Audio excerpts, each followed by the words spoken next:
Nobody in Prairie Lark, Wyoming Territory would have called a hen romantic.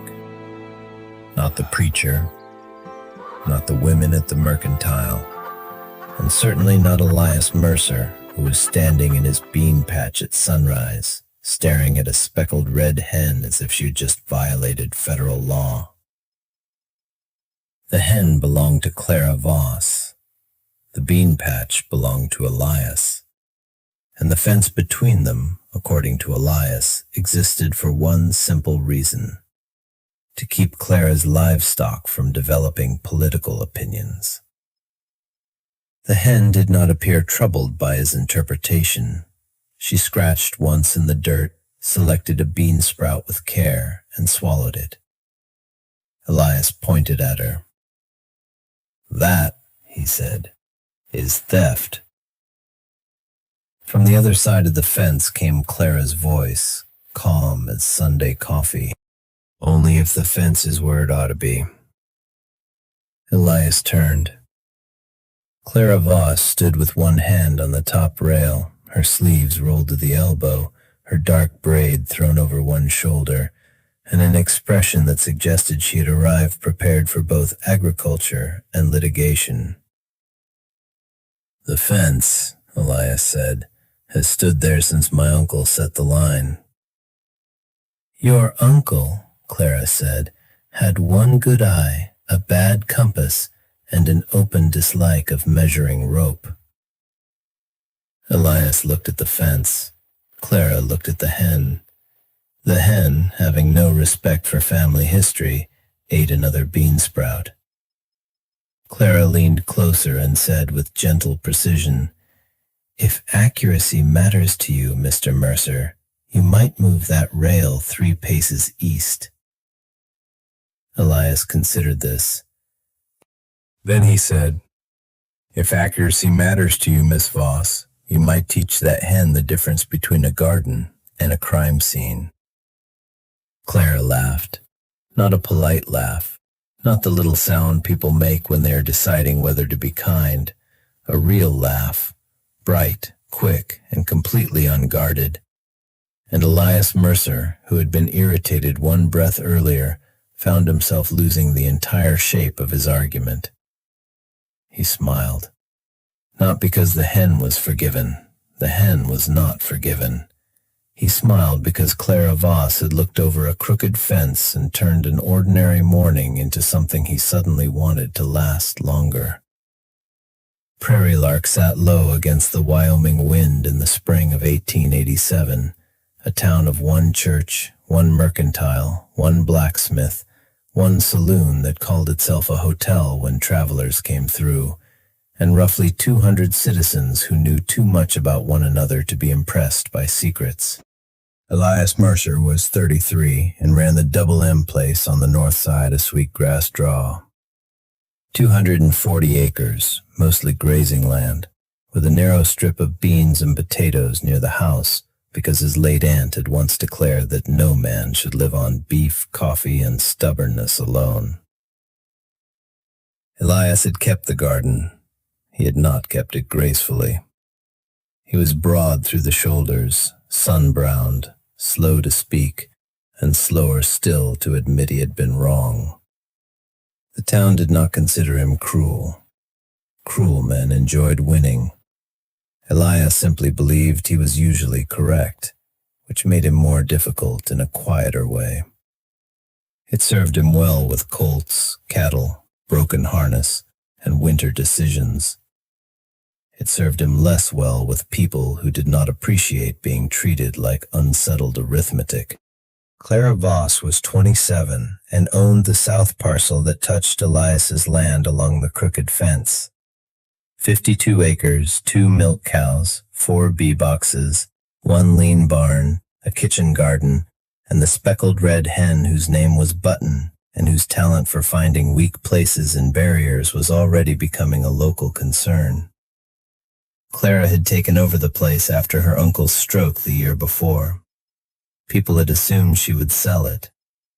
People assumed many things about women alone on frontier land, and Clara had developed the efficient habit of disappointing them.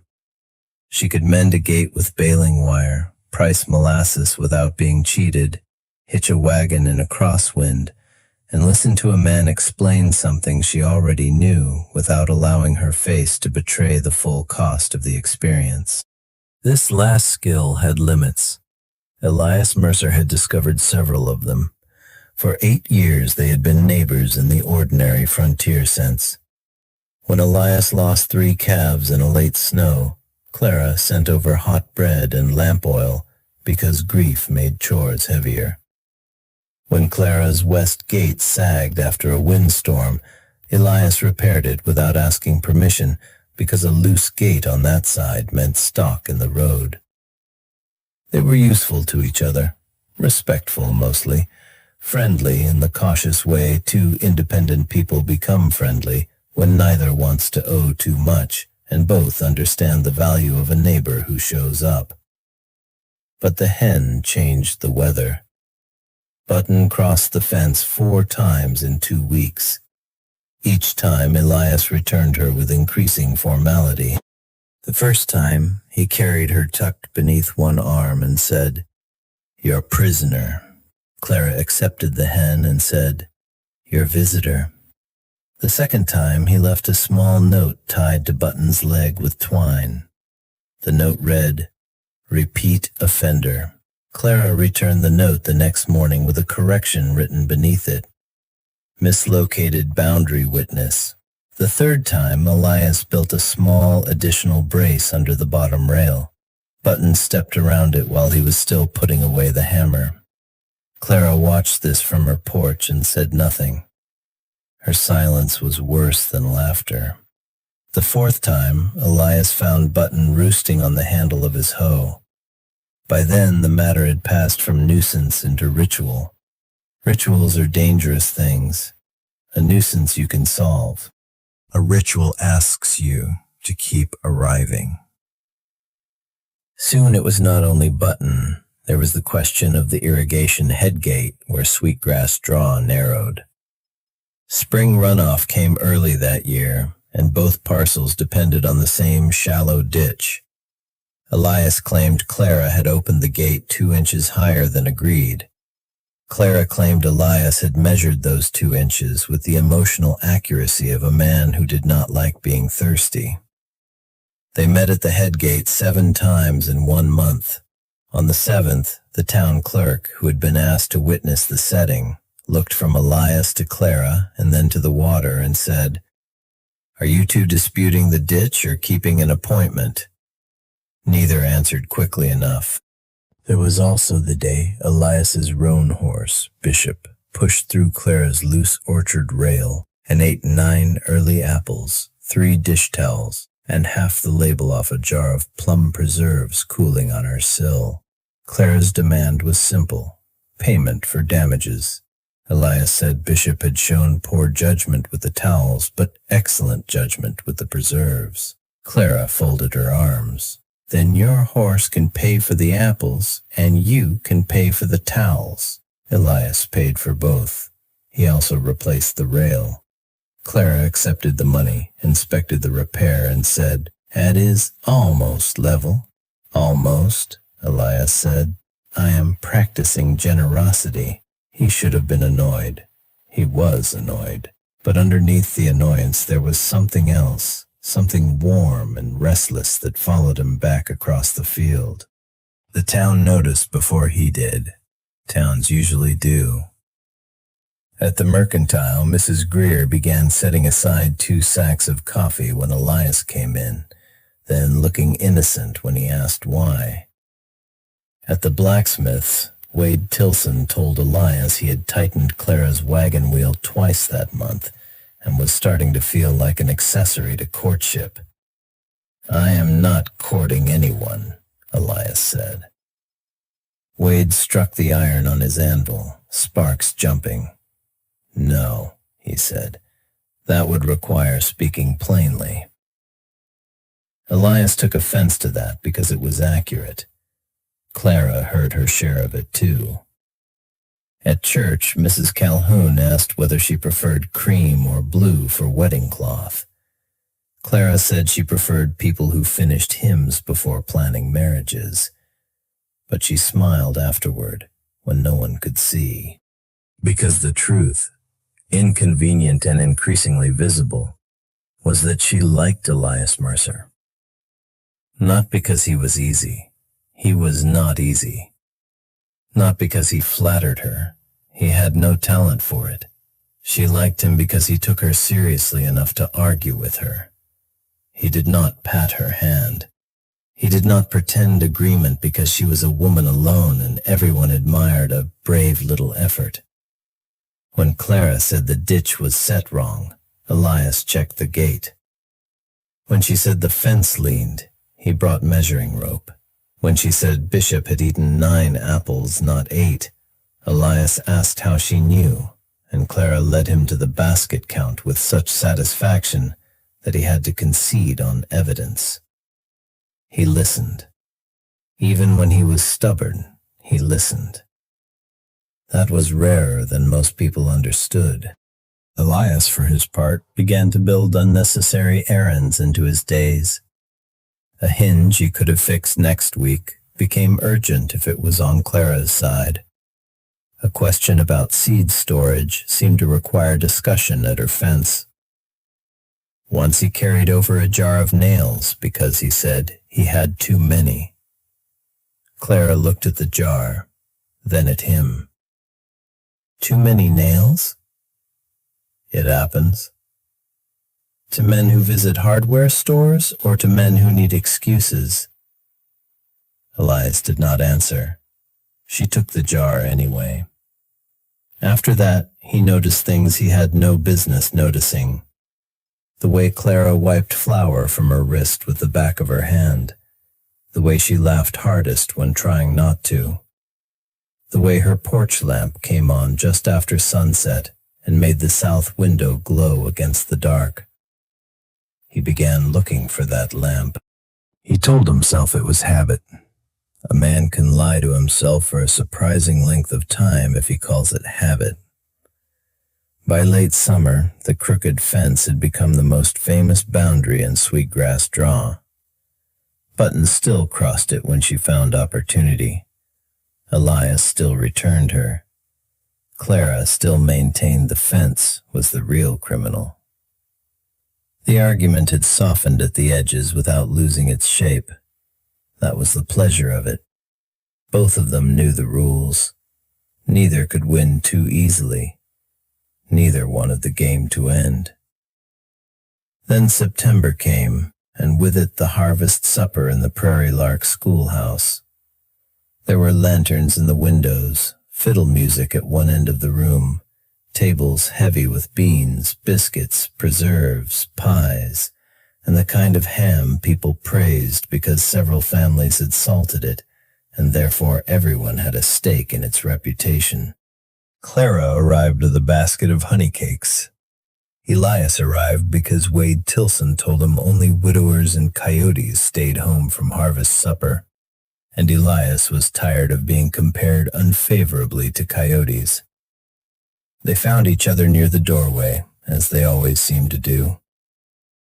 "Elias," Clara said. "Clara, has Button troubled your empire this week?" She inspected the bean row on Tuesday. Inspected? With her mouth. Clara nodded gravely. A thorough method. They stood together while the fiddler tuned, talking with the easy rhythm of people who had built a private language out of public arguments. Across the room, Mrs. Greer elbowed Mrs. Calhoun with indecent force. Elias pretended not to see. Clara saw everything and chose mercy. Then a new man stepped into the circle. Daniel Price, the school teacher's cousin from Cheyenne, had come north to help repair the school roof before winter.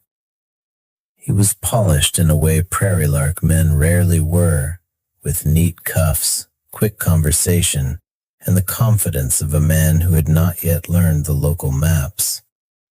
He bowed to Clara. "Miss Voss, would you honor me with a dance?" It was a perfectly ordinary question. Elias felt it like a hand closing around his ribs. Clara glanced at him, only for a moment, long enough. Elias should have said something honest. He should have said, "Dance with me," instead. He should have said, "I would like to be the man asking." He should have said anything that did not hide behind humor. Instead, he smiled the careful smile of a coward trying to look generous. "You ought to go," he said. "A woman who waits for written invitation may spend the whole evening by the wall." Clara's face changed. Not much, just enough for him to understand, too late, that he had stepped on something tender and pretended it was a joke. She moved half a pace closer. Her voice dropped so Daniel could not hear. "Then write one, Mr. Mercer." Then she turned to Daniel and said with perfect calm, "Thank you. I believe I will sit this dance out."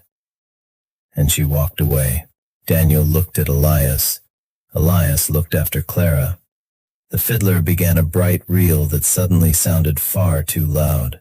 For the rest of the evening, Clara was polite. Polite Clara was a terrible creature.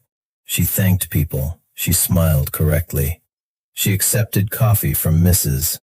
Greer and discussed the weather as if weather were the only subject left in the world. She did not come back to Elias. He went home under a hard white moon with dust on his boots and 3 words circling in his mind. Then write one. The road to the Double M had never seemed so interested in making a man think. Elias thought about button on the hoe handle. He thought about 7 meetings at the head gate. He thought about bishop's apples, the jar of unnecessary nails, Clara's porch lamp, and the fact that he knew exactly which board in her west step creaked because he had noticed it while carrying over a sack of oats she had not asked for. He thought about Daniel Price bowing over Clara's hand. He thought about the sharp little pain that sight had given him. There was a name for that pain. Jealousy was the crude name. Fear was the truer one. He had not been afraid of Daniel, not really. He had been afraid that Clara might finally grow tired of waiting for Elias to become brave. That thought stopped him in the road. Prairie Lark was quiet behind him. The fields were silver. Far south, Clara's lamp burned in her window, one small square of gold. Elias stood there until the night cold found the sweat beneath his collar.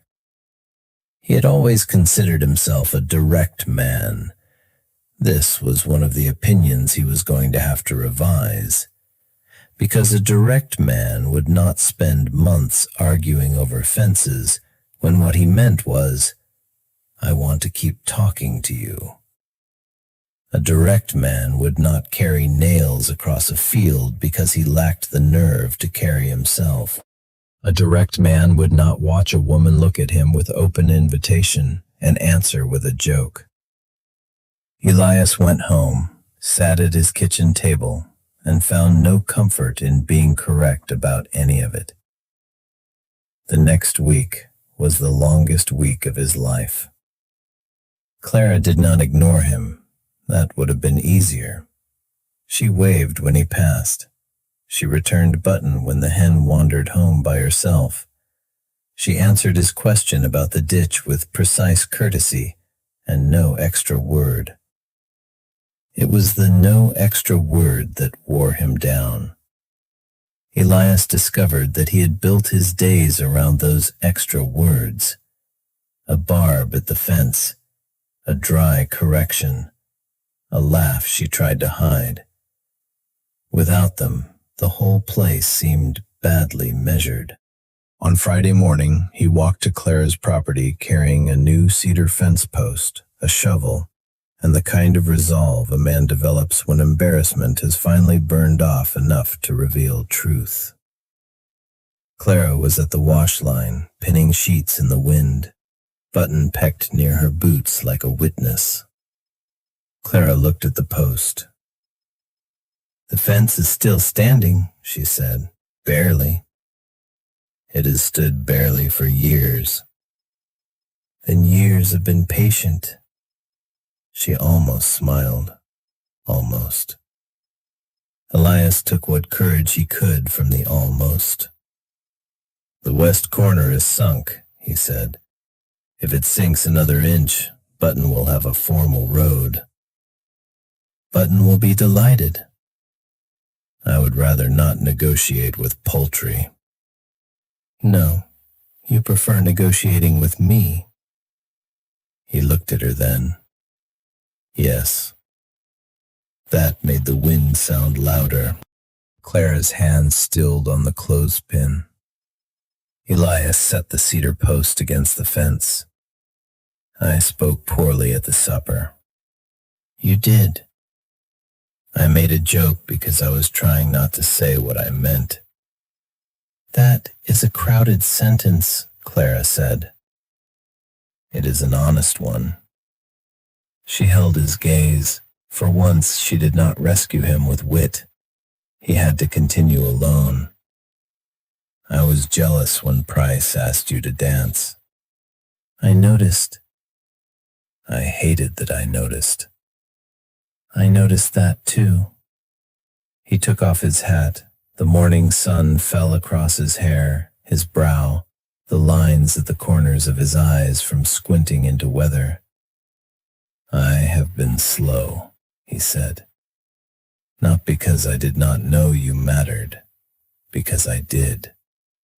Clara's expression shifted then, and the guardedness loosened. Not gone, loosened. Elias found more words where he had expected none. "I like the way you argue because you argue toward the truth, not toward winning. I like that you see through foolishness even when it is mine. I like that my day improves when your lamp comes on. I like that every fence between our places has become less of a boundary and more of an excuse." He breathed once. "What I am trying to say badly is that I would like permission to call on you properly." Clara looked at him for a long moment. Then she said, "Properly. Yes." "With less livestock law?" "Some." "With actual invitations?" "Written if required." Her mouth curved. There it was, not the public smile, the dangerous one. "The invitation may be verbal," she said, "for now." "For supper?" "When?" "Sunday." "What time?" 6. "That is not an invitation. That is a schedule." Elias put his hat back on, because if he did not do something with his hands, they might betray him. "Clara Voss, would you have supper with me this Sunday at 6 o'clock?" "Yes," she said. Then, because she was Clara, "And you may still fix the fence." Courtship did not make them smoother people. It made them more themselves. That was the surprise. Elias came to supper on Sunday in a clean shirt and with his boots polished so thoroughly that Clara accused him of trying to blind her chickens. Clara served stew, biscuits, honey, and a plum cake that made Elias close his eyes for one unguarded second. She saw it. Naturally. "I accept compliments in spoken form," she said. "That cake is dangerous." "A beginning." "That cake could alter a man's principles." "Then it is stronger than I expected." After supper they walked to the head gate and set it together for the evening flow. They disagreed by half an inch. They resolved it at a quarter. It felt, to both of them, like romance. Over the next months, Prairie Lark received the courtship it deserved. Elias and Clara argued about whether beans should be planted deep or shallow. They argued about whether Bishop had the moral character to be trusted near apples.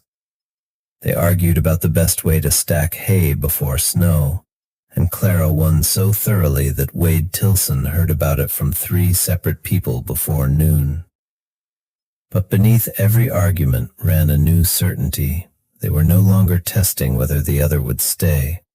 They were learning how staying worked. Elias learned that Clara liked coffee only if it was boiled strong enough to frighten weaker people. Clara learned that Elias read old livestock ledgers when he could not sleep. Elias learned that she hummed without knowing it while working bread dough. Clara learned that he was kindest when nobody was watching. Once, in November, she found a sack of flour on her porch after mentioning she was low. No note, no speech, just flour left under cover before the snow. She carried it inside and smiled all morning. In December, Clara's uncle had another spell, and she rode to town for the doctor through sleet that turned the road to black paste. Elias saw her wagon return after dark and went over with a lantern. He said nothing foolish. He took the reins, helped unhitch the horse, carried hot water, and sat on the porch until the doctor came out and said her uncle would make it through the night. Only then did Clara sit down beside Elias. Her hands shook once, quickly, before she hid them. Elias covered them with his own. No argument, no performance, just warmth where fear had been. Later, she would remember that as the moment love stopped being amusing and became necessary. He asked her in February, not at a dance, not in front of the church, not with roses, because no roses in Wyoming in February had any business existing, and Clara would have distrusted them on principle. He asked at the crooked fence. Snow lay thin in the draw. Button, old enough now to understand nothing and survive everything, stood between them under the rail, scratching at frozen ground with complete confidence. Elias had been quiet all morning. Clara noticed. She always noticed. "If you are about to tell me the fence is wrong," she said, "I recommend originality." "The fence is wrong," Elias said. "Disappointing." "It is wrong because I keep standing on this side of it." Clara's face grew still. Elias reached into his coat pocket and took out a small ring.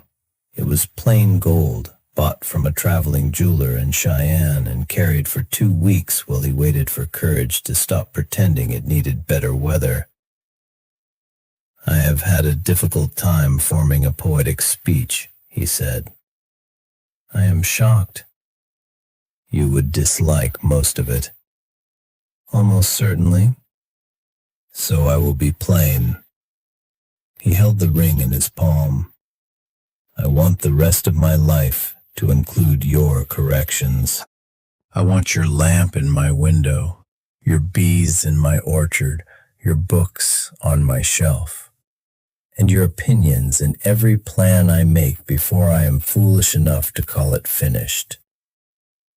I want to argue with you when it matters, laugh with you when it doesn't, and learn the difference faster than I have so far."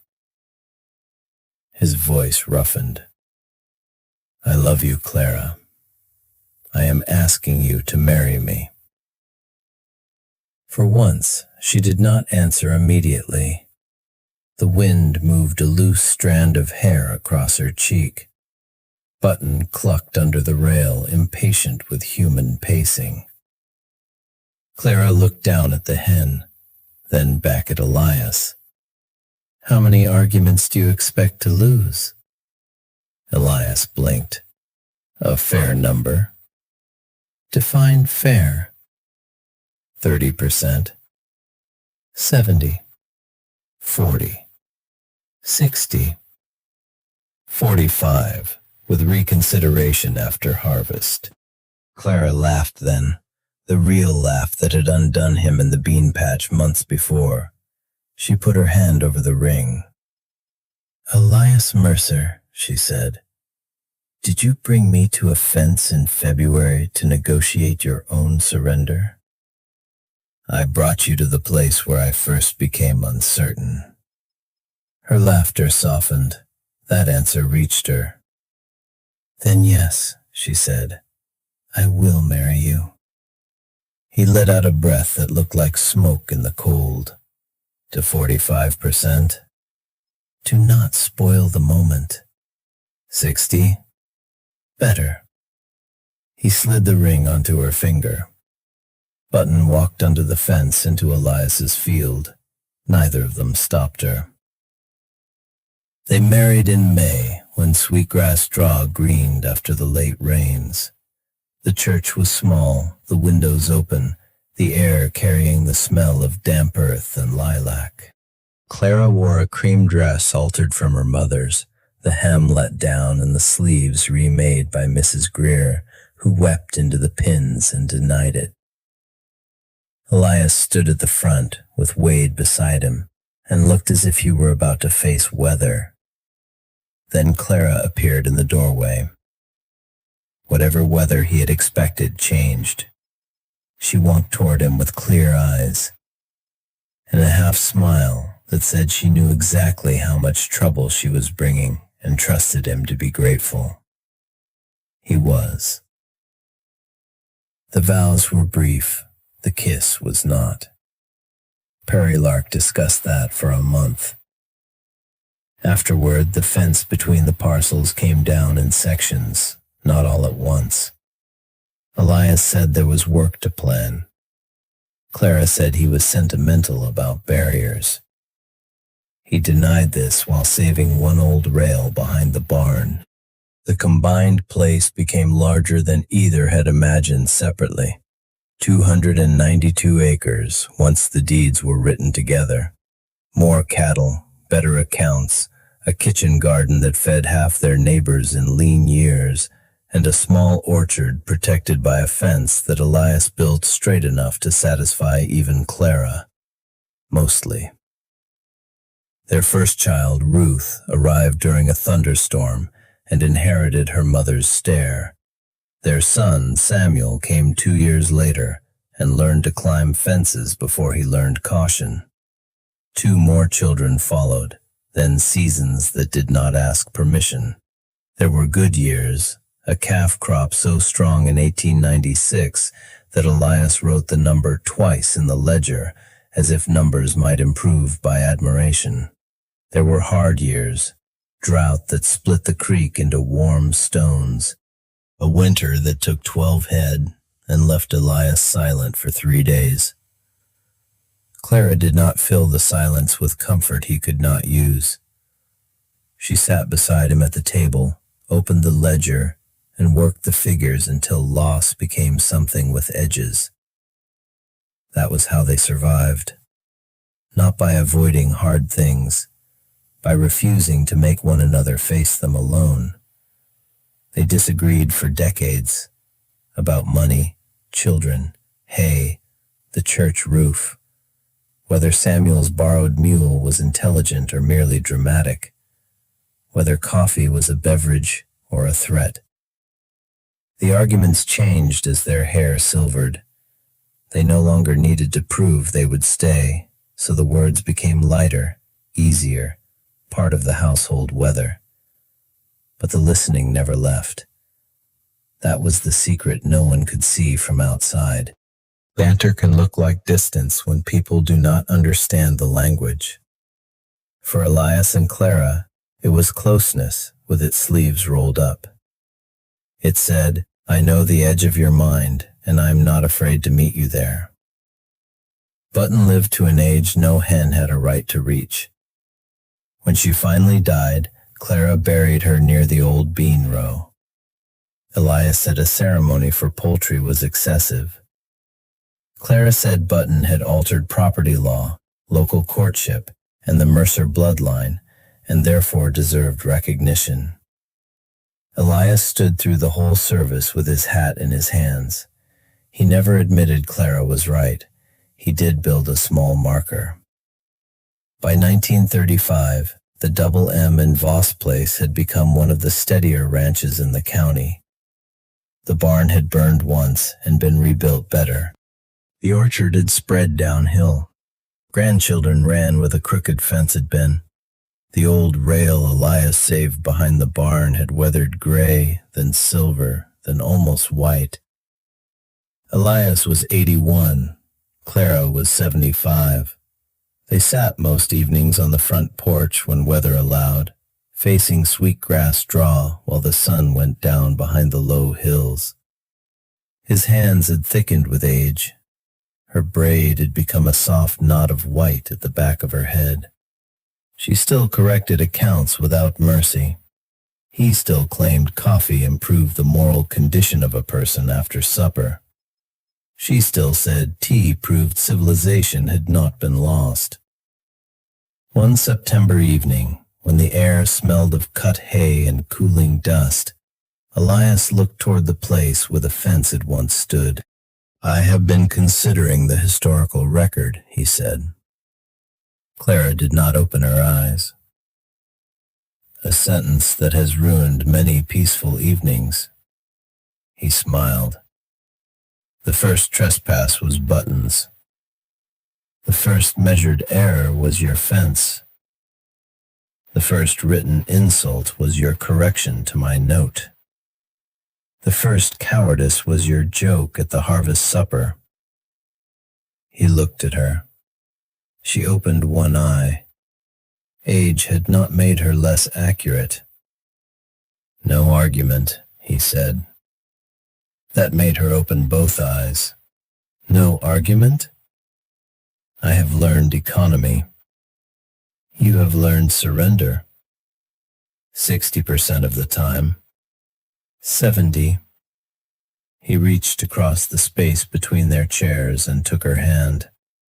The fingers were thinner now, the knuckles bent with years of work, but the fit was the same. "Do you ever think," he asked, "that if Button had been a better behaved hen, we might have missed each other?" Clara looked out over the draw. Grandchildren shouted near the barn. A milk cow lowed from the yard. Somewhere beyond the house, one of Button's descendants made the indignant sound of a creature convinced the world had been poorly arranged. "No," Clara said. Elias turned. "No? You would have found some other way to be difficult near my fence." He laughed then, lower than it had been when he was young, but still his. Clara squeezed his hand. After a moment she added, softer, "And I would have found some reason to answer." The sun slid lower. The old boundary disappeared into gold. Not gone, exactly. Nothing that important is ever entirely gone. It had become invisible because two people had spent a lifetime crossing it on purpose. A hen had found the weak place first, but Elias and Clara had done the brave part. They had stepped through after her. They had argued, listened, repaired, measured again, and stayed. And in the last light of Sweet Cross Draw, with her hand in his, and the house behind them full of the life they had built, Elias understood that love had not arrived like thunder. It had arrived like a fence rail loosening, quietly, repeatedly, until one day the line that kept two lives apart could no longer hold. And they were not on opposite sides anymore. They were home.